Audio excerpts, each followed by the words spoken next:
पाठ 1 ऐसा प्यारा देश। पाठ प्रस्थान। हमारा देश विविधताओं से भरा है। भाषा, मौसम, संस्कृति, भोजन आदि में विविधता है। साथ ही इस देश की मिट्टी में कई महापुरुषों ने जन्म लिया है। यहाँ की प्रकृति वैभवशाली है। पग पग पर सौंदर्य के दर्शन होते हैं।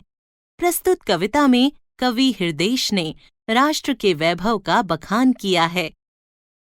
गंगा जिसकी अक्षुण धरोहर, यमुना सा निर्मल मन जिसका, ऐसा प्यारा देश है किसका।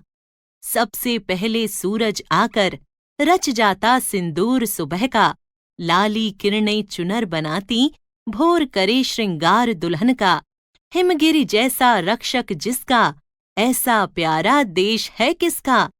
आसमान छूता मस्तक हो, सागर उठ उठ चरण धरे, बाहें हैं पंजाब हिमाचल, हिम में गंगा जल लहरें।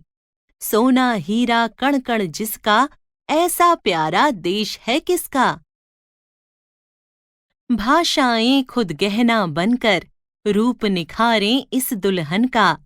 हिंदी कुमकुम बनकर सोहे, बाकी बनती छवि दर्पण का। जनगण मन अधिनायक जिसका, ऐसा प्यारा देश है किसका। खेतों के रक्षक किसान, सीमाओं पर हैं तने जवान।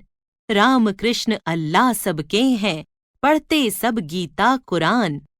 हर पुत्री सावित्री जिसकी, हर सपूत शिवराणा जिसका, ऐसा प्यारा देश है किसका। हृदेश मयंक। मूल्य: राष्ट्र प्रेम, सांप्रदायिक सद्भाव, सौंदर्य बोध, अनेकता में एकता।